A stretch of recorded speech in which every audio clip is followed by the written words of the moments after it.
Hi, everyone, and welcome to the third episode of the VC Corner. For those of you joining us again, welcome back. For those of you joining us for the first time, the VC Corner is a series of podcast episodes designed to delve into the often unseen world of venture capital, private equity, and angel investment, essentially high-risk investing. Today, I have the pleasure of being joined by Philipp. Philipp brings over a decade of leadership experience all the way from Silicon Valley to Europe and even touching as far as Nepal.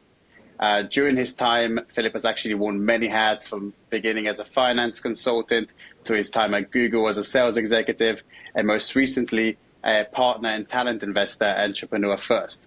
Entrepreneur First is an extremely interesting organization, which we'll delve into later on in the podcast. During his time there, he's actually mentored over 300 entrepreneurs and invested in over 30 tech startups. Academically, Philipp also holds a degree in public management. And outside of that, he still found the time to be a dad, a hobby chef, and a natural science enthusiast, on top of being a paramedic. So, Philipp, I really appreciate you joining us today. If you'd like to give a quick intro about yourself, that would be awesome. Yes, thanks, Ori, for having me over in your podcast. Pretty excited about it, to be here in that early stage of the podcast. As you said rightly, I have a diverse career background from public management, anti-corruption in Nepal, to running a marketing agency, having a venture-backed startup actually back in university, and then product management at Rocket Internet Venture, sales at Google, program management at Google X in the Silicon Valley, and now investing early stage with Entrepreneur First until recently. And aside of this, I did plenty of other stuff. So for me, this was quite a journey, quite interesting for myself. So I like to design like that. For some people, it would be potentially not linear enough. Currently I am as I call it, on a curiosity-driven paternity leave. We just had our second daughter, and I take the time to nose into a lot of different topics at the moment in great depth, and build my own models and models of thinking around it. Yeah, that's the current status. Perfect. Awesome. So, look, Philipp, obviously, we had a brief conversation beforehand about your career so far, and you really began your trajectory as an entrepreneur first and foremost. It was the real kind of step that you had. So, what made you kind of take that transition from being an entrepreneur to being an investor? What was the key trigger elements in your career so far that made this happen? Yeah, so trigger and transition, it sounds like it was in any way planned or focused. It was not really a transition. First of all, it was really not linear, and secondly of all, it was also not consecutive on a timeline. I was an entrepreneur in 2011, 2012, 2013. Then in between, I took a stint at being a product manager, as I said before, and went into the corporate world, and wanted to understand a little bit how, great ideas are translated into products, and products are translated into corporates or companies running companies. And then as soon as my paychecks from big tech, I worked at Google back then, allowed me to run angel tickets, I started becoming an angel. So my colleagues were rather investing more or less in a car, or maybe their Rolex, or maybe into some bought actually apartment, which is a smart investment, of course, back then, definitely. And I put it into startups. So for me, I think what is key is I always was extremely curious about creativity, about building solutions for problems that are out there, and to understand opportunities, understand markets, etc. So being an investor is kind of a proxy for me to not be an entrepreneur, but still be connected to that, And also Entrepreneur First was as well, it was a 50% investor role and 50% an operator role, which is peculiar, of course, because good operators tend to be not as strong investors, especially in the beginning of the career. Later on, this might change a little bit, and the other way around, strong investors are normally not the best operators. Yeah. But for me, this was a great combination, and I consider in the end money a resource, and being an investor is a great tool to distribute the resource, and distribute it as a venture capitalist, or in the risk capital area as an angel, into intellectually very, very interesting problems or opportunities. So the transition is not over, to say that. Yeah. It's still an ongoing journey. I mean, that's Yeah. awesome. In terms of yourself, you obviously, you had quite, you mentioned like a non-linear career. You founded a company, you worked in big companies, and obviously now you're essentially investing also in companies. So one of the companies that you founded is called Gift Me. So I guess that was your first kind of company that you essentially launched.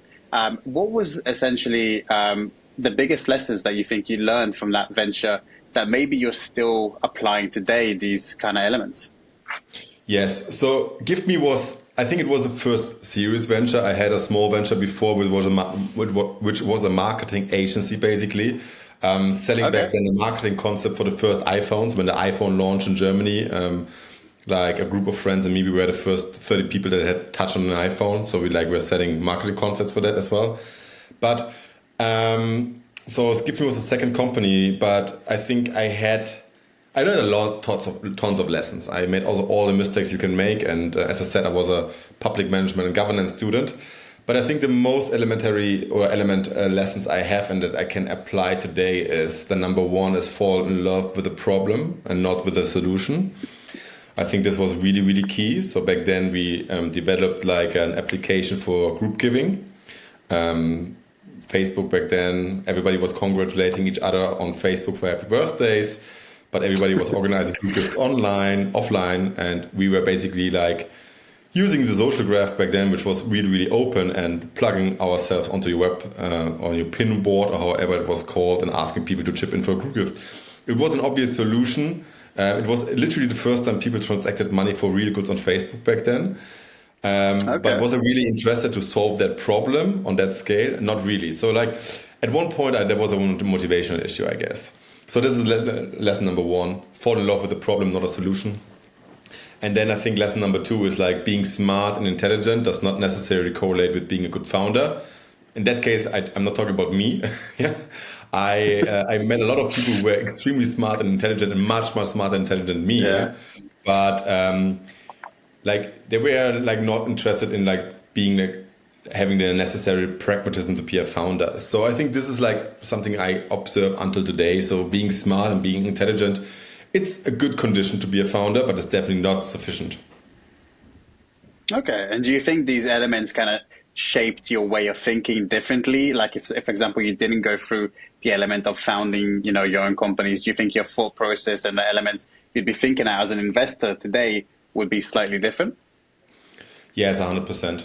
100%. I think once you go through like this process to go from 0 to 1, like literally staring at a blank white page and trying to create somewhat, like bringing something to life, you understand how hard it is, yeah, and you understand also like how hard it is when reality hits you like ivory tower and your ideation and your like whatever you castles in the sky that you imagine that could work out, yeah? And then I think what I look for is always right now like how close is the founder to reality, how close is the founder to like testing everything iterative on the market and actually creating knowledge versus like assumptions, like an example is so. We once built like in this phase of Gift Me, we launched 3 applications. The first application was super scrappy. I literally built the interface on PowerPoint. Yeah, we took the PowerPoint, used it as an interface, and it worked. People were transferring money on that. The second application was extremely big and fluffy. Like it was when we launched, even myself as the designer and product owner, I could not find my way through it. But other people could because they started laundering money through it. So they were using the application for something completely different, Fair enough. So like you learn these kinds of lessons the hard way, and I think this is what I'm also looking at in founders at the moment. Often one of the aspects that I look at is like how close do you stay with reality, which is hard because the founder also needs to be like very visionary and ambitious, etc. But they also need to be like feet on the ground. What am I doing today? How do I create knowledge? Yeah. Would you say then that's one of the most important factors, or there also other factors that you look for when you look for, I guess, a quote unquote investable startup, right? Is there any other elements that you take into consideration that you think are super important to focus on and evaluate? I mean, there are a lot of elements, I think, the elements, of course, they depend on what stage you are investing. So I think this is a good. Of course. So I am investing in early stage. So when I write angel tickets, I'm normally the first person like writing a ticket, or maybe the second one, but it's still normally a pre-seed or pre-seed convertible loan agreement. When we were investing at Entrepreneur First, we were also the first became the first shareholder. So this is very, very early. So there's no balance sheet. There's normally no traction. There's not like any of these like standardized KPIs. So what I'm looking then on is like, I'm looking at the founder team in great detail. You know, I'm looking at how do they work? Why do they work actually? Why do they work on what they work? And what is their ability and what is their behavior in the past? And do I have a right to believe that this will continue or change? And then I'm looking at the problem space they are tackling in greater detail. So like, I try to understand what has to be true that this can become successful.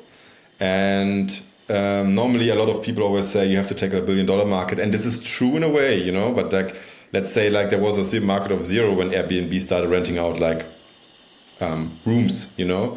So you try to find out a little bit more about how does the founder thinks about the future, and is there a logical conclusion, or is there a version of the future that can be logically concluded by the assumption of the founders today, even if this is not real yet. And this also brings me to the next point. What I'm looking for is I try to look at the equity logic of the investment, and this is something that I think a lot of investors oversee or ignore, and I think this is also fair because VC is like targeting the power law or like following a power law, etc. But startups come in all forms and sizes. You know, you can build a 50 million equity company. This is great. You know, like these founders normally become much more richer than a lot of other founders that try to hunt for the IPO. And then there are other companies that potentially like have like the vision to create $1 billion company, or the founders say, I want to build a unicorn. Both is fair, but if you would try to build a unicorn in $1 million market, or like, and there is no logic why this market should grow exponentially, then this doesn't make sense. So the whole concept of like the journey for the next 5 to 10 years has to have at least like a 1% chance to exist. Yeah. So this is what I'm looking at in greater detail. I'm looking, for example, not too much at this stage at defensibility. I'm not looking at the tech stack. I'm looking also at early traction, if they have some kind of traction, so what kind of insights do they have generated. But that's the main characteristics. Okay, cool. And then, like, I'm guessing throughout this process, obviously, we mentioned you mentored over 300 entrepreneurs, founders, and invested in a numerous amount of startups. What are some of the common mistakes that you've seen early stage or maybe first time founders kind of making that could be, kind of easily avoided, or maybe not easily avoided, but could be mitigated to some extent? Yeah. So I think the most common mistake is 100% to not being close to like the potential customers, like having a lot of assumptions and like being very safe with these assumptions in their own ivory tower and not going out talking. And then maybe they even raise, especially in the last years, they could raise on a pitch deck without any insights. They build a product, they think maybe like 500,000, maybe even like 2 million, maybe 3 million. And suddenly they realize nobody needs it. And I think being close to the customer is like just everything. Yeah. It enables you to like to test ideas and test theses about problems without actually investing in anything else than your own time. Yeah, and it trains a very important muscle, that's sales, and every founder has to do sales in any capacity. Also, a CTO has to be able to do sales in a specific capacity. So I think this is the main mistake I see. Because these people are often then like they hit a wall sooner or later, and it's better for them to hit this wall earlier. Yeah. But rather than later, yeah.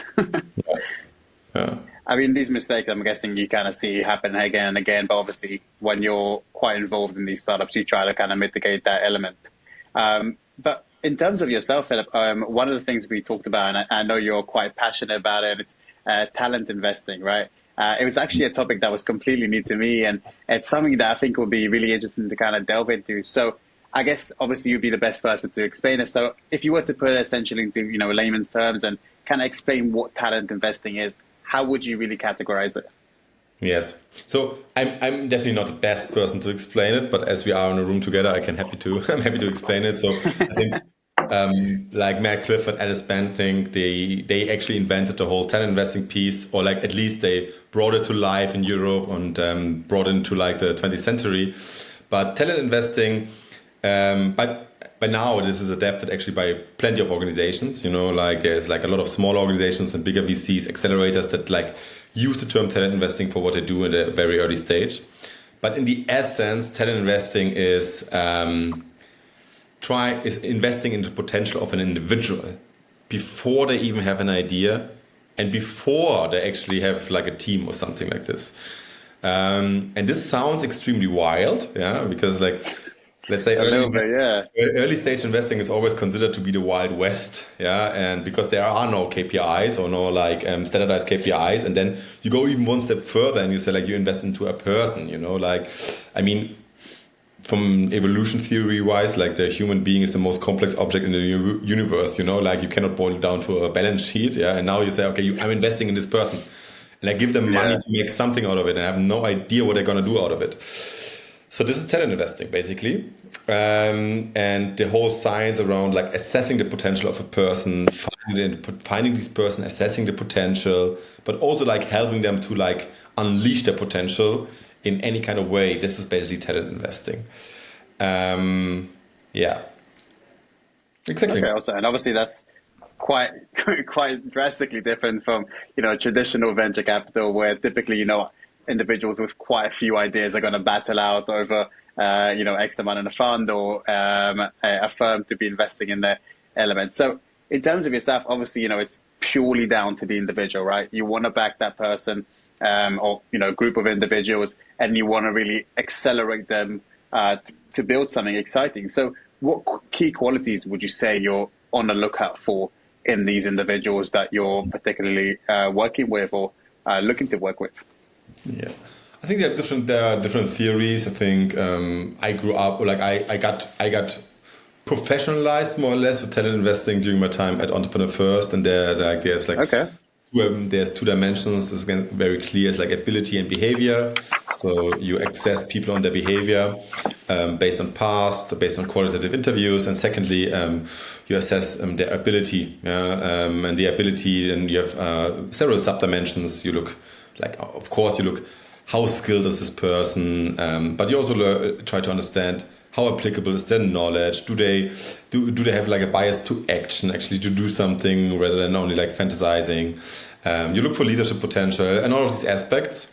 But I think for me right now, like when I work with teams right now and invest in teams right now, I'm looking like for, I think, three things, like three aspects. Okay. One is like still ambition, I'm looking like how ambitious is the person and what kind of proof for the ambition has the person delivered yet, because everybody can be ambitious, but not many people act on it. So it's kind of finding out, are you ready to eat a shit sandwich, and for what are you ready to eat a shit sandwich? You try to find that out. The second piece is what kind of agency shows this person. So agency involves then does this person drives action. There's always this litmus test around if you were sitting like in a third country. So for high agency, so you look for high agency, and high agency is normally described then in this litmus test. If you were sitting in jail in, let's say, Tanzania, who would you call? And if you would call this person, you would say, okay, this is a high agency person. So this person gets shit done. You can rely on them. Yeah. So you're looking for this. And then I'm looking, how do these people acquire knowledge and skills? And this includes as well, like what are their pedigrees or their degrees at university, but it's not exclusive to this. Of course, it's a very standardized way to go to Cambridge or in Germany to the WHU and get a degree. But there's also plenty of other ways, especially today, to gather knowledge. So I try to understand how do they acquire knowledge and skills, and how do they apply this knowledge and skills. Yeah. Okay, awesome. And would you say it's typically like difficult to find people with all three of these elements, or is it kind of an element that you're looking for maybe 2 out of the 3, or kind of check boxes kind of scenario? No. Actually, I think you should look for much more. But at one point, you need to reduce it. Yeah. No, it's very hard. I think you should not. I think it's hard to find these kinds of individuals, of course. Yeah, but it's definitely possible. Yeah. Okay, cool. Maybe an anecdote to like talent investing, which is super interesting. So, as this podcast is about venture capital, the original idea of venture capital is super close to talent investing. I don't know if you are familiar with that. So there's like the book The Power Law, and there is this episode where like the Malaby, the author, describes like how Arthur Rock in the 50s created something called Liberation Capital. Yeah, Liberation Capital was funding back then the Treacherous Eight. It was like 8 insanely strong engineers in the Silicon Valley, and he liberated them from their traditional careers and from their, I think he writes, authoritarian bosses to actually start their own companies. And IBM, for example, is one of the companies that originated out of this. And this is really literally like the original idea of venture capital. Or like, yeah. So talent investing is super interesting, actually. So essentially, it's the root of where everything kind of grew from. That's super interesting. I never actually came across that before. But I mean, Philip, in terms of that element, so let's say you find these individuals. Obviously, you've seen, you're part of, numerous amounts of startups, Entrepreneur First, and I'm guessing you're probably also privy to also other startups that happen simultaneously. What would you say is the biggest success that you've seen come out of talent investing in your career so far? So it's a very long-term game. Yeah. So just to disclose this, like imagine like if you invest at seed stage, you need normally like 8 to 10 years to see actually if a company, if it plays out or not. Yeah. So if you invest like pre-seed stage or talent stage, is like another 3-4 years ahead in the worst case. But I think coming back to Entrepreneur First, I think Entrepreneur First had to show like some very nice success cases very early on. Like one case was, I think, Magic Pony from them. Like the founders met at Entrepreneur First. There was like the CTO. He didn't want to actually found a company. He never considered being a founder, and they considered him to like, hey, become a founder. You have the potential. And fast forward 20 months later, he sold his company for 180 million to Twitter. So that is one of the most obvious success cases, I would say. Yeah, that's a big one. That's a big one, yeah. And we have a lot. I mean, if you look at the portfolio of them and also of like the other talent investors, like, there's like in Germany now Avor, or like there's like a global talent investor as well, like called Antler. They have a lot of these success cases. And I think every company that actually originates from talent investors is a success case already per definition, because often these companies would have never existed otherwise, And if you have a fundamental belief about like, that startups are important today to like translate more or less the progress of knowledge and speed of innovation into markets, so actually people can benefit from that. If you have this belief, and I think we have this belief because we work in this industry, then every company that is founded today via talent investor is a success case itself already, because at least in Germany we have declining in corporations like massively, which is sad. Yeah, we need more startups, we need more tech entrepreneurs, and every company that's founded is a success case. But of course, the financials behind it, they work quite well. So like recently I heard like both like the biggest talent investors of these worlds, I don't want to name them now, they both returned their initial funds like more than 10x cash on cash. Wow. So, which is like relatively well performing. So it's actually like a very solid and valid business model behind it. Yeah. That's awesome. So in terms of yourself or, Entrepreneur First or, other ventures that you're part of, how do you really when it comes to talent investing, how do you really measure the return on investment that really comes from this? Because I'm guessing there's going to be a slightly different element that you look at compared to traditional, venture capital investment, where there's already an idea or already an existing concept to straight invest into. Starting first with your initial question, how do you measure ROI? Same way as everywhere else. You have an internal rate of return. You measure like what is the multiple of your invested money, minus like your fees and minus like whatever you have to pay to at operations, etc. And that's basically like your initial return of investment. It's the same as every other like investment vehicle. Of course, you need to have like an external signal after your initial investment as a talent investor to have some kind of like justification to say, okay, there is something like a multiple. So like the company that the individual founds or starts needs to increase in value. And this is then normally like your first success case. Has the person like created between your investment and the next investment enough traction, and enough like proof of concept. Right. So the next investor is actually willing to go into a higher valuation. So that's a return of investment, but ultimately this is only a leading KPI. In the end, it's about like, is anybody in the end buying the company? Or is a company or is the public buying the company by like an initial public offering at one point? So this is basically the main question for like with every other fund is exactly the same. Then though, nowadays you can also measure like, and I think this is a great development. There's like a lot of funds that also take additional measures for like the success. Like let's say they measure like how many gigatons like is saved, etc. So of course you can apply like these kinds of impact measures on top of like the financial measures, etc. But this is then it's the same logic. Yeah. Okay, that's interesting. I thought there might be some kind of a different element that you guys take into consideration, but obviously it makes sense. It's the kind of you have an idea, you invest in an idea, you invest in the founder behind it. So Philipp, in terms of yourself, obviously you've invested in quite a lot of startups, you invested in quite a lot of individuals throughout your career as well. In terms of looking at really the investment side into the startup itself, so into the idea of an individual or into the idea of a group, what are the key elements that you look to evaluate when making such investments? What do you look for primarily for the startup to have, or for the mentality of the team to have, or any element like that? What are the key factors for you to kind of tick off the box? Yes, so I think the human aspect is still important. So, but like as you invest into a startup, normally you are not looking at the individual anymore. You look at the team, as a founder team. So you look a little bit.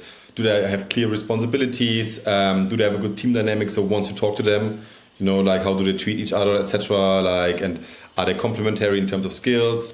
Do they have the relevant experience in the past, or do they have anything that is edgy or spiky? I strongly believe that strong founders normally have some kind of like spikiness or outlier behavior shown in the past. So I try to understand where is that. I look definitely into has the founder team a coverage of like distribution and building? A lot of teams, especially engineering teams, do underestimate the function of distribution massively. So I want to see that from the beginning. So building and distribution both has to be covered in there. Then I try to understand in the team composition, is the team aware of their own weaknesses? So where do they have blind spots and white spots? If they say they don't, then I'm like very skeptical actually. And in the best case, the team is already like mitigating them. And the fastest way to mitigate blind spots is by hiring, having a solid hiring pipeline. Then I look at the quality of the hires. Because if you invest, for example, I'll come to that in a second, I like technical topics. I'm not an engineer myself. I think I have a good technical understanding, but sometimes you go so deep into a rabbit hole that you have literally almost no chance to get to a level that is defensible and not embarrassing when you talk to an expert. So what is then like, you look, for example, at the hires, the first hires of the company, and you look at their advisors. What is the quality of these advisors and the hires? And then that's for me a proxy. If the founders team were able to convince them, there must be it's solid, because these guys have more expertise than me. And then of course I look at the market. I look at the dynamics of the market. What are the macro trends? Why is there a strong why now? So the essential question is always, why is the solution not happening, not on the market yet? And if there's no clear answer to that, I'm also very skeptical. And there's normally like a few aspects that are very logical. So either it's a regulatory change. I think in the European market, that's very good because we have a lot of regulations. So there's a lot of opportunities popping up. Especially coming up now, Yeah, exactly. So ESG or like GDPR was a massive opportunity that basically like kicked off like Personio to new heights. Then you have like, of course, technological advancements, Gen AI, like commodification of AI or Gen AI is like a big reason. Then new markets. So you try to understand what is the why now. So is the dynamic positive or negative for that? Okay, that's really interesting. Yeah. And in terms of that kind of why now element, is there any like sectors right now, any kind of industries maybe that you're really excited about that you think is like you're keeping your eye on to see, what's really bubbling away and what startups or I guess at some point, eventually scale ups are really kind of pivoting that market? Yes, I do. I'm looking. It's hard to not look at generative AI at the moment, yeah. But I also think it's like really, everywhere, yeah. It's really insanely overhyped. To be fair, not because it's not worth it, just because it's such a hype. I mean, Yeah. it's a massive technological change, but at the moment it's so overhyped because everything is Gen AI. It's hard to like see through the jungle. Nobody knows anymore like what's happening. So I try to understand a little bit the tech stack behind it. Is unfortunately very rare. Like it's not really like there's not a lot happening in Germany at the moment. Unfortunately, on the tech stack behind, but there's a lot of companies like that try to increase like computing power with existing hardware or like edge computing, etc., which I think is quite interesting. What I'm looking at. I'm looking on a more soft side of things on like the future of work. I think it became more pressing than ever. We have like for the last 3-4 years, we have like a massive rejection of traditional careers from Generation Z and millennials. Big problem, Okay. like 125% surge in job transitions, average tenure drop from 4 year to 1 year. Money is only ranking 5th suddenly as like a motivator to join a company. And every company is more or less, and every corporate is more or less wondering, okay, how can we keep talent? How can we find talent? How can we be attractive for talent? And this is just a pull factor. And now we have like a push factor saying, hey guys, 25% of all tasks in the US or Western world will be automated by Gen AI. So I don't know what's happening there, but I think there's a massive change coming forward. What does it mean what is a professional existence? So I'm looking really in great detail into that. It's a passion project. I'm looking into forests, anything related to technology and forests as well. Yeah. Okay, awesome. I think it's a super interesting topic. The whole AI scene has kind of taken everything by storm. And there was a really cool analogy that someone gave me, saying they basically compared AI to the internet, maybe 20 or 30 years ago, where it's basically like, empty right now. And we're basically beginning to populate it. And, in 20 years, what AI will be, or even in 5 years, is an extremely interesting aspect. So all these startups and all these companies sprouting in this area, I think it's definitely an element to look at. So, I mean, yeah, 100%. And Philip, in terms of yourself then, in terms of looking, obviously, maybe you have essentially quite a diverse portfolio of companies and you worked with companies in different sectors and different areas. How do you really kind of manage risk or the risk factors within your portfolio or your investment portfolio, to be specific? To be honest, not really at all at the moment. I think my portfolio, let's say like as an institutional investor, if you want to call it that way, I think we manage risk basically by like a large N of companies, which is a problem, or like which is also a risk itself, because the bigger your portfolio, the more Gaussian it probably gets, and that's all you want to avoid. You don't want to have a Gaussian curve, you want to have a power law, yeah. So I think how did I try to mitigate risk there is like by trying to avoid Gaussian curves, to be fair. You not cut the heavy ends of of the distribution, because the heavy ends of the distribution is actually what you want. But this is, I think, a conflict that comes with scale. And I think for me privately, how do I manage my risk? I think I have by now like a relatively strong deal flow with very deep insights on the founders that I normally like get.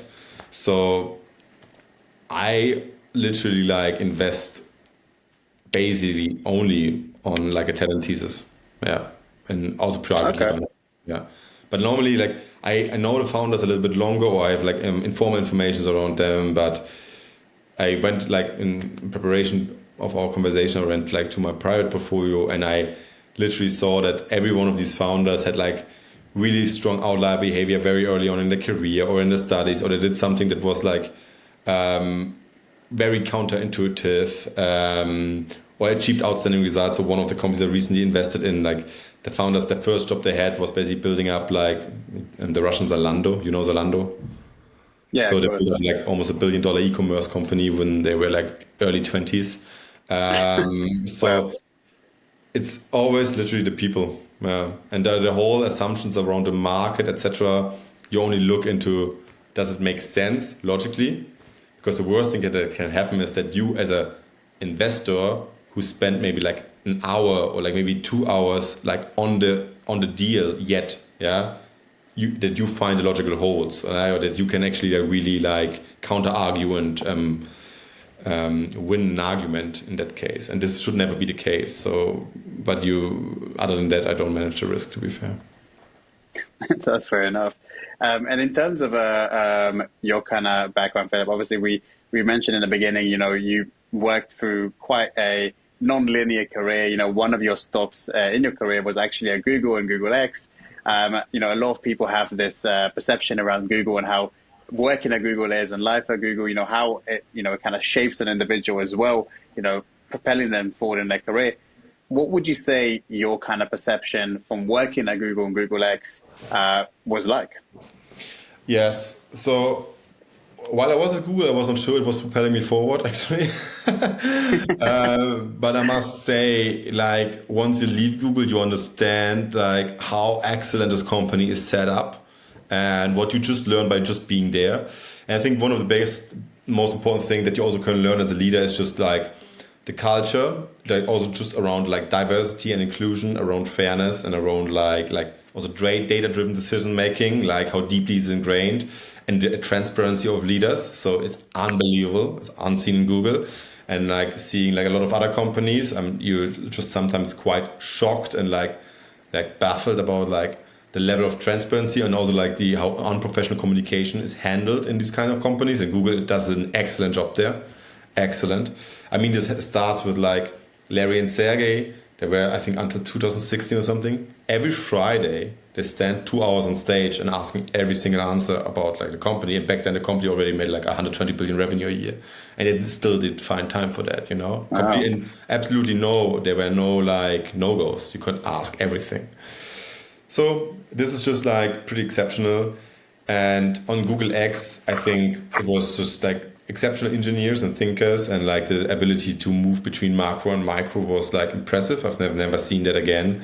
It's basically, I can remember I was in one of these design reviews, and there were like the local leaders, and Astro Teller stepped in as well for a while. Like Astro Teller is like the head of Google head of Google X, and he basically explained what is the 70 or 50 or 70 year version or vision for this company and for this project that everybody was working on. But I could also say exactly why it's very important that you like do this ABC next week. And it was logical. It made sense, and this like level of like, moving between macro and micro and like declining the vision in that way, that's just something that is very, very useful. And Google is very good in doing that. Yeah. And Awesome. then I think last but not least, there is like this sense of abundancy, or it was, I'm not sure it's still the case in Google, but there was a sense of abundancy in Google. Definitely changed, Of course, with the micro kitchen full of sweets, but also just like in terms of resources. If you could argue why something makes sense, like you will get the resources, And it started like just with these 20% projects. Are you aware of these? No, I've actually not heard of that before. 20% projects is like every employee in the earlier days of Google. I think by now this changed as well, but I still witnessed this, was allowed to spend 20% of their time, their working time, on different projects, on their own projects.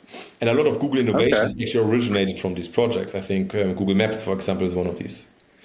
Wow. Yeah, so this is just like pretty mind-baffling, that the level of trust that you have into your employees and into your talent, and the belief in innovation and progress, that you foster this that way, so that you are not like more or less using as a company your workforce and octroy them like 120% of the daily schedule to like execute given tasks, but you give them consciously free time to explore whatever they want because you believe so much into their potential. And I think this belief was or it's probably still, I'm not there like for 4 years, is like still weaving very deeply into the company, and that's unique. Yeah. Yeah, 100%. You know, I hear about a lot of people that, were at Google, obviously like big tech, but specifically like at Google, and they have that kind of entrepreneurial push afterwards. I mean, you've probably seen this as well. In terms of your time at Google, you've probably seen a lot of innovative startups kind of, branch off, like people who used to work at Google or people who were part of your teams just basically decided to, maybe they had an idea or maybe they got exposed to a certain experience. And they really had that element kind of propelled forward. So I guess, Philipp, in your perspective, do you think that kind of changed your approach to looking at innovative startups? Do you think that kind of maybe changed your point of view of how people who come from companies like Google essentially think or approach these kind of elements? Yes, I would say, coming back to what I said before, the sense of abundancy and this like really like radical belief in innovation and progress, and that innovation is possible. I think this changes you like more than you would probably assume. Yeah, and also like this basic trust of people's ability to learn and develop and like create stuff. I think that changes. That's very different from like traditional companies, and I think this is a good experience to make to do. So, Philipp, in terms of your stuff, obviously you've probably seen quite a lot of individuals kind of branching off from Google, kind of branching into their own startups or having that kind of entrepreneurial mindset, leaving Google or Google X.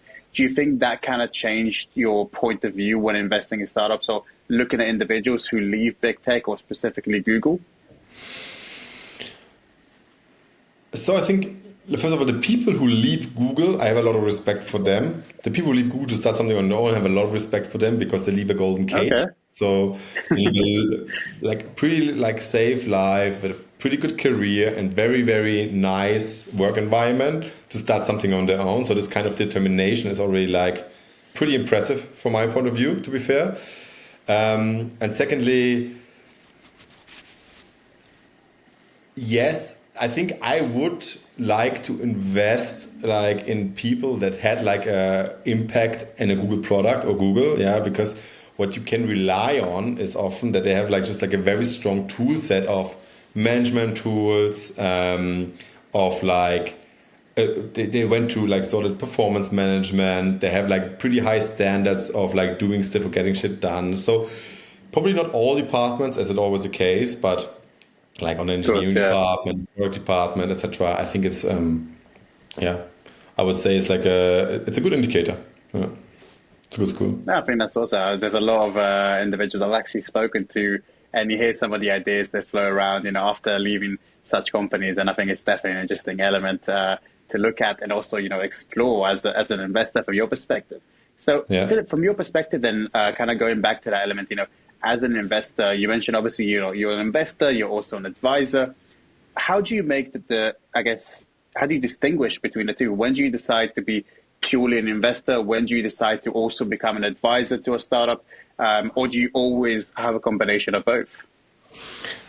Yeah, I think if you agree to be an investor into a startup, you're always an advisor as an angel. Yeah, I think you need to add something more than money. If the company is really like, the company really needs your money, I think you should not invest as an investor. So normally as an angel, you should add something more. Either it's network, it's a specific knowledge, it's like specific ability, something in that direction.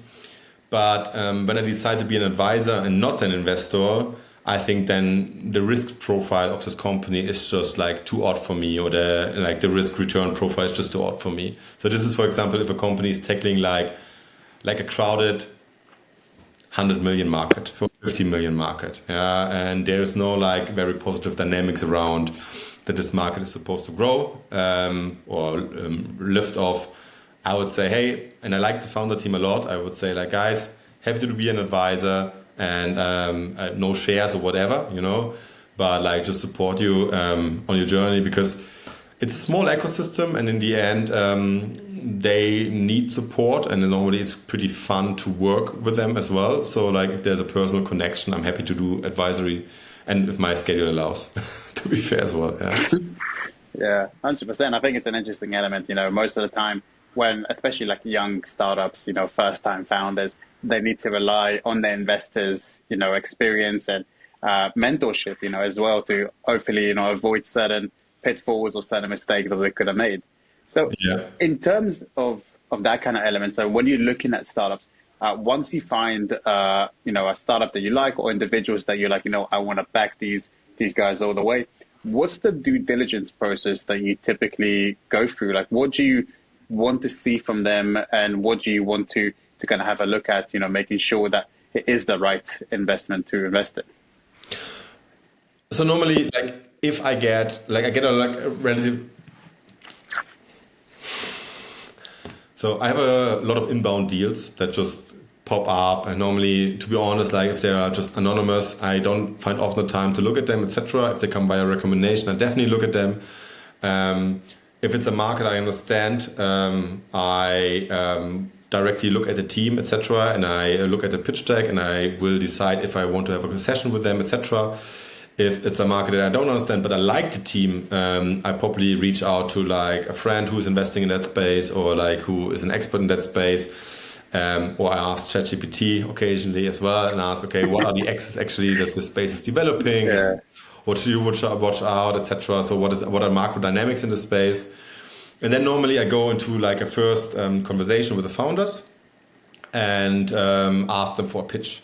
Yeah, or I ask them as well, what are their open questions? What have they learned? So, and I ask them to pitch a session for me. And then I give normally feedback. And the feedback is relatively direct and relatively straightforward. I ask them to share me the deck, or in best case, a slide, or share me the data room. And then I comment directly into the slides, into the deck. And then I see like how are they answering? Do they take the time to answer, to give me like, to do another session with me? So I try to observe as well how the feedback is taken.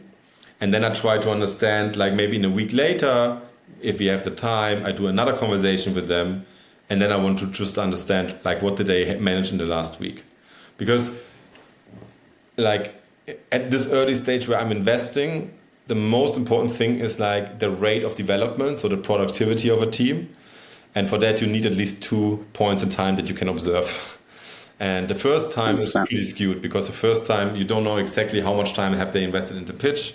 They can fake a lot, they can do a lot of like bum around like the model and around like their answers, etc.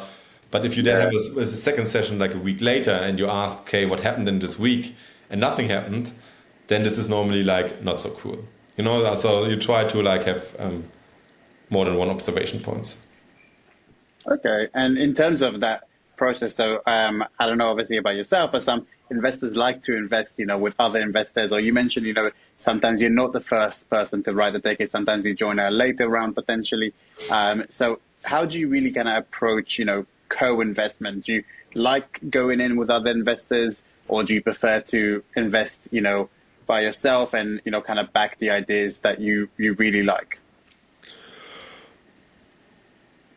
Yeah, so to be honest, I like to co-invest, definitely. But I mean, we have our like small networks of angels and we send each other deals, a lot of deals, and there's like a few investors in there as well, like institutional investors in there. So normally there is some kind of traction on the deals. What you look at when you co-invest, you look at the quality of the co-investors, of course. What kind of names are there? Are these names like strong? I often try to understand because it's quite easy to have like a strong name as a co-investor, but let's say like if a almost billionaire invests like 100K ticket, that doesn't say much for me, Like, so what I try to understand is a little bit how much skin is in the game of the co-investors. And then I try to understand why do they believe in that? Do they believe in that because they have no clue, or do they believe in that because they have they have a lot of knowledge about the space? And then I look how much skin do they give into the game. That's an indicator for me that I try to evaluate. Yeah. Especially on the non-institutionals. On the institutionals, of course, the names and the ticket sizes, and that's more standardized. Yeah, so you understand that quite well. Yeah. So in that kind of approach, obviously you have there's a little bit more kind of a safety element, if that makes sense. There's a lot more investors involved. There's a lot more kind of capital to also be accessed. In terms of yourself, so obviously we touched on, the element of selling out. We touched on the element of IPO. We touched on all those kind of things. What are really the strategies that you go for when you look for an exit from a startup? Do you mainly go for the IPO side, the ones that want to become, unicorns and then eventually IPO themselves, or do you look for the startups that have a cool idea that could potentially be bought out, like you mentioned, by Twitter or by, some of the big companies out there? Yes. So to be honest, I used to look much more as a private angel. I also look more at the ambitious, massive scale potential IPO candidates. By now, I don't do this anymore. So I still I still like if these companies have the potential for that, of course. But I like models that also can generate massive value and a potentially mid-market, top-market mid-market PE exit or strategic acquisition from a larger platform player, etc. It depends. The idea, the vision has to fit to the founders, but just in terms of a value generation and return generation, this mid-market segment can be quite attractive, and especially when you work with more seasoned founders. If you work with serial entrepreneurs who have done that 2-3 times, it's just much less risk, to be fair. Fair enough. Obviously, that kind of experience comes into play, and obviously, the early founders would rely more on yourself, to kind of give them advice and kind of guide them along that route. So once you invest in a startup, so let's say you invest in individuals, you kind of back them, or you invest in an idea, how do you really manage the kind of investor-founder relationship after, you invest? What does that kind of look like for you? Normally, in the beginning, it's they go into a fundraise relatively shortly after the angel tickets. So, and I can support a lot there. So I did a lot of deals, have a lot of network. I can definitely help them with a narrative and get a story into place, get the insights well presented, or ensure that they have enough insights. But they should have, because I already invested in that case. So they should have insights. So I can help there, and this is pretty hands-on normally. Of course, only when the founders do want that. And then later on, I think you just retract. Now sometimes you have a deep, very good connection with the founders, and then maybe you coach them. So I have one founder, one portfolio company, and became very, very good friends with the founder. So we more or less discussed everything of the company. But this is not the standard.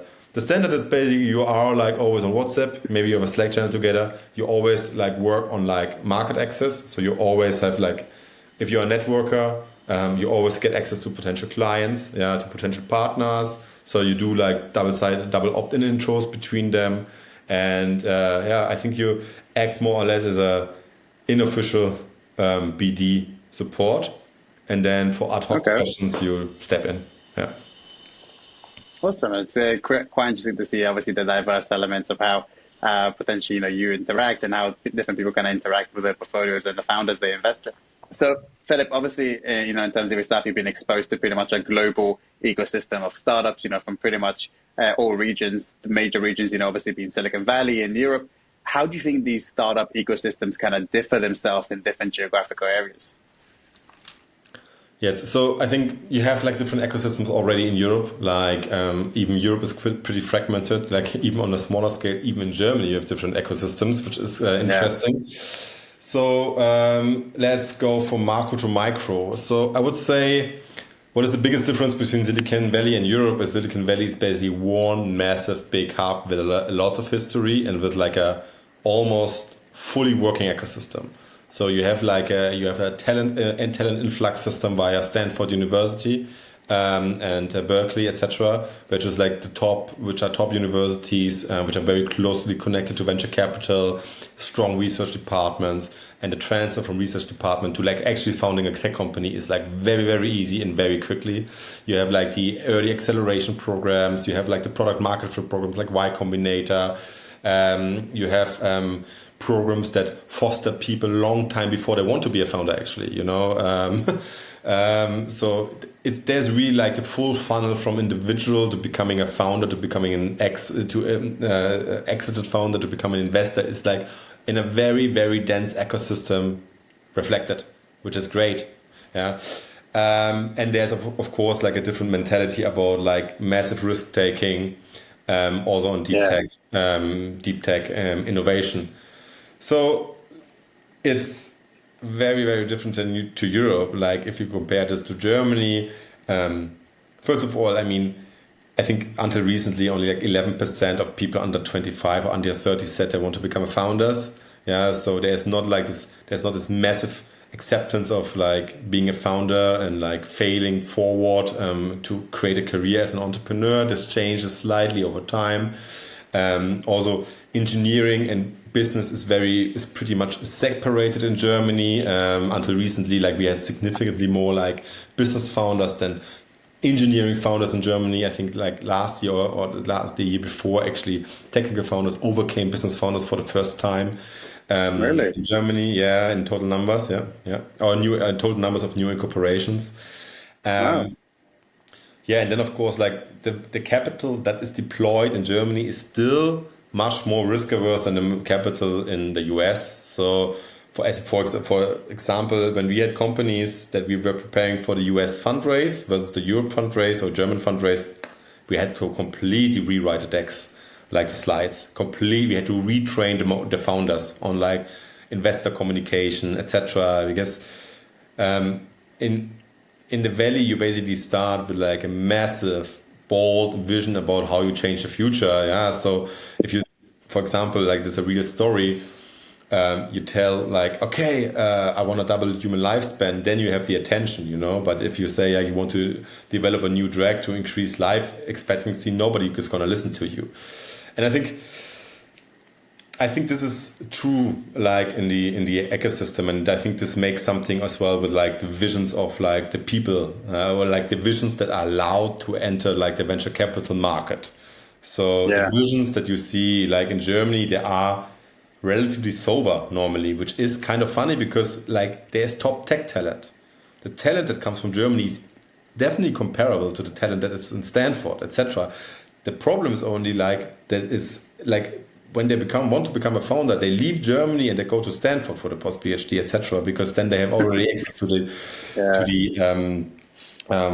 interesting problems. I recently had a conversation as an anecdote with like a PhD from TU Berlin who was in a research group of like exceptional AI engineers.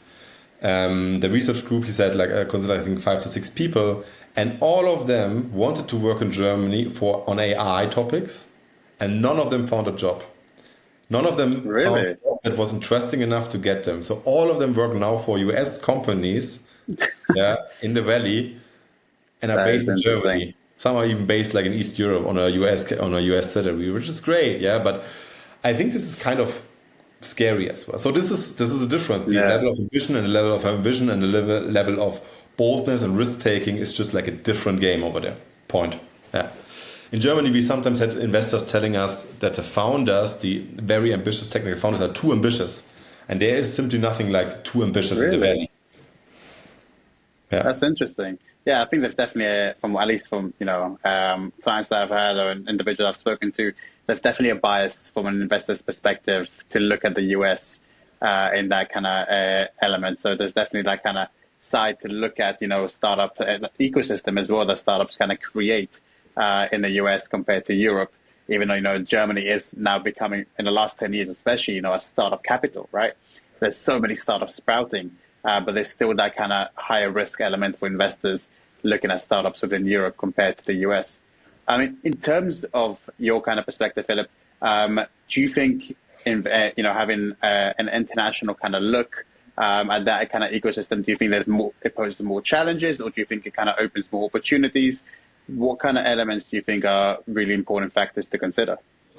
I feel occasionally like that the regulatory environment and the speed of our regulatory environment is not very beneficial and good for like people who want to create large impact, and strong entrepreneurs want to create often like large impact. So, and the question is, when they can create more impact in the US than actually, or maybe soon in India, than in like Europe or in Germany, then we're going to have a brain drain in that direction. And there's not much that the individual VC can do about that, to be fair, here locally.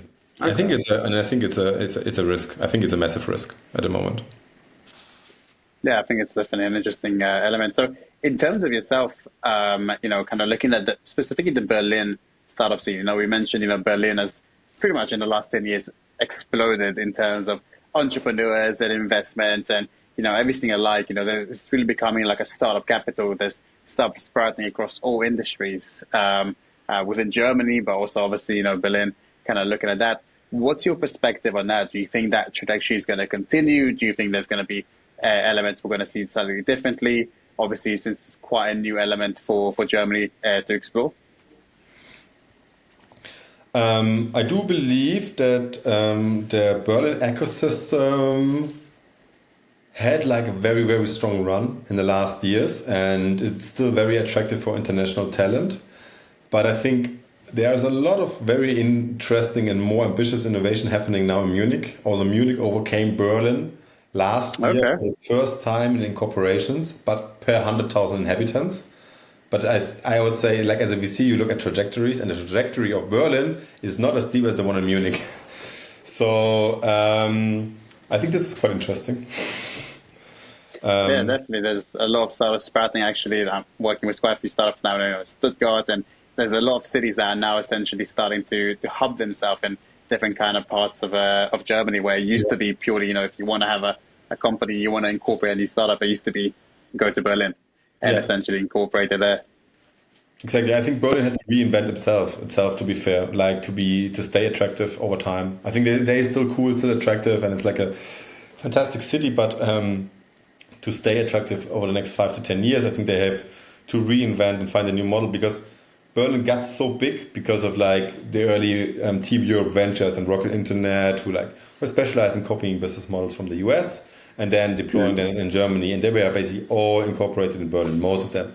And that made a lot of people very, very rich, and also like created a lot of like secondary markets, etc., which then more or less built like the ecosystem in Berlin. But now suddenly what like TU Munich did, etc., they managed like to create ecosystem where a knowledge transfer of like research students or like exceptional talent in general into like startups is working quite well. Really, really well, to be fair. They have access to a lot of industrial monies, like from the automotive industry, from chemical industry, etc., that's funding that. And they just create like a massive flywheel right now. So the South is catching up very much. I even read lately that Baden-Württemberg, one of the countries in Germany, the southern countries, is, I think, under the top 5 innovative regions next to Silicon Valley globally. And it's not Berlin. Really? Wow. Yeah, and it's basically the home of the German Mittelstand. So I'm very happy that something is happening there. No, it's definitely a dynamic environment to be in.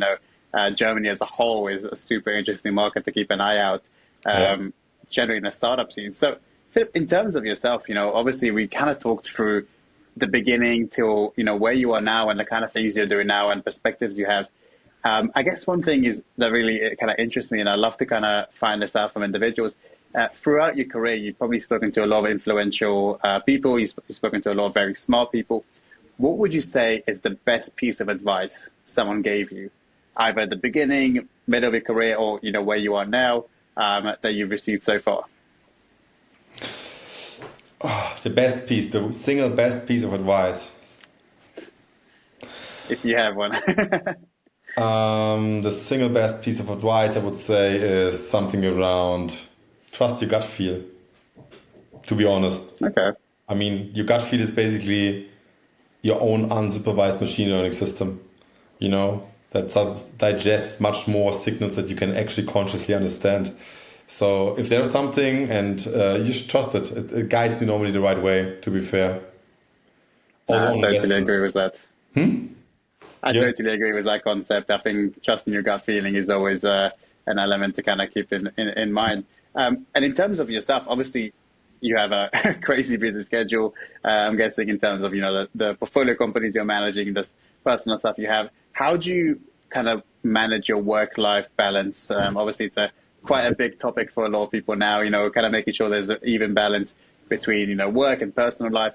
What is it that you do essentially to kind of make sure that balance is still there? Yeah, it's a topic that I struggled a lot with over like the years, to be fair, and like also lost it from time to time massively. But by now, like I have a very hard cut that I like spend time with my family, like for breakfast and for dinner. And other than that, I think work versus life is not really working for me. So, I love my work and love my life, and I'm on paternity leave and I'm still working like insanely much because I just like it a lot. What is very important for me instead, and I think is, how do you manage to have like a presence in what you're doing? So how to manage to be 100% present in what you are doing. And this means, how are you present with the work that you do right now? How are you present when you are with your kids? How are you present when you're with your wife, when you do sports, and you are really there? And this is, if you manage this, a lot of other problems and a lot of other balances more or less fall in place, I figured out. And simply like almost everybody tells you nowadays, I think meditation helped a lot for me. Meditation, good nutrition. I've actually heard that quite a lot. It's just the simple things, 100%. And I think a lot of people kind of, sometimes get so engrossed into the work or so engrossed into, having that kind of balance that it's hard to find that kind of equilibrium. But obviously, I think you're 100%, you hit the nail on the head when you mentioned, kind of being present in that moment when you're doing what you're doing.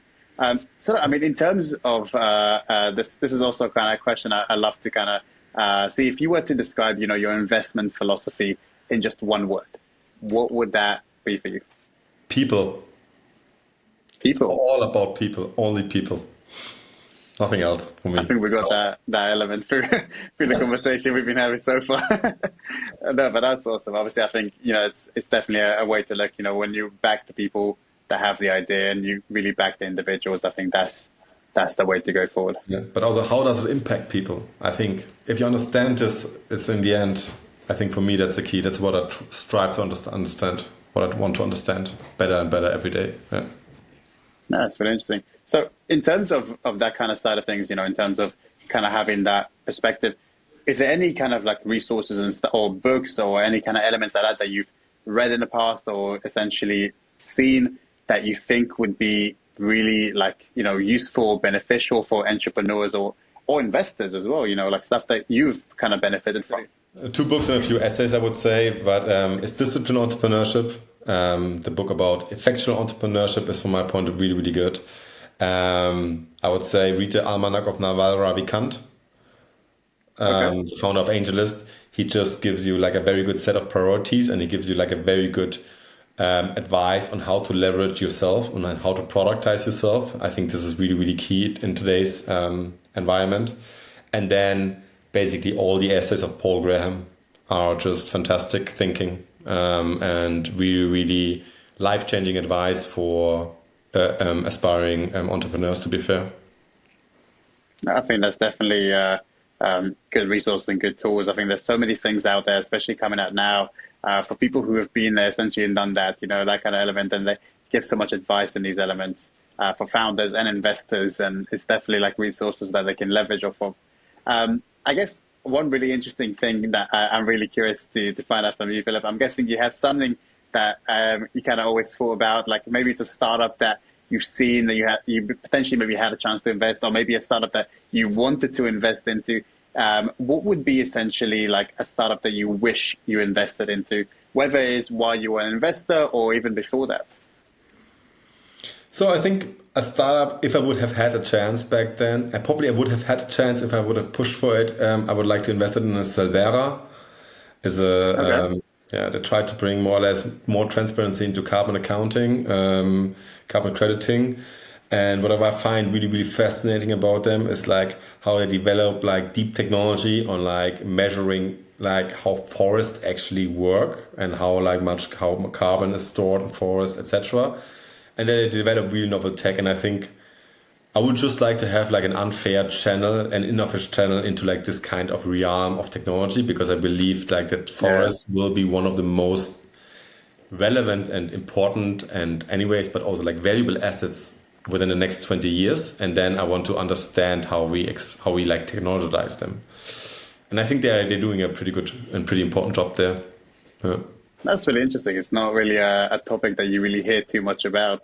So essentially for you, no, yeah, 100%. So essentially for you, it's something that, you're passionate about, you're interested about, and you really see the potential for. That's the kind of element that you look at, which is obviously, I think, a really cool way to have a perspective on. So Philipp, I guess the kind of final wrap-up question for me is, what's next? Like, obviously for yourself, you've you've been an entrepreneur, you're currently an investor. What's the next step that for you would kind of look like?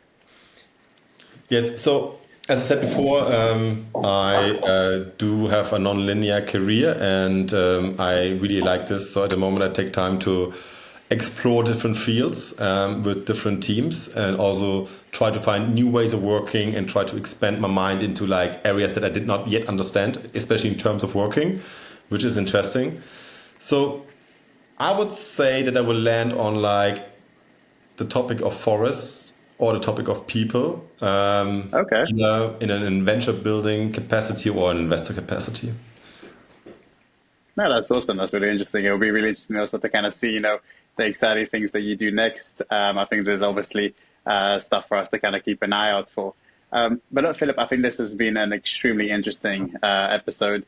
We covered quite a lot of things, stuff that's new to myself, stuff that I'm sure will be new to a lot of people listening. I really thank you for taking some time out of your day to record a podcast episode with myself. And thank you very much for being on the VC Corner. Thank you, Ori. It was great to talk to you. Very interesting. Thank you, everyone. This has been the VC Corner. You can find links to my LinkedIn. You can find links to Philipp's LinkedIn below. A little bit more information about both of us as well in the description. And I thank you very much for choosing to listen in.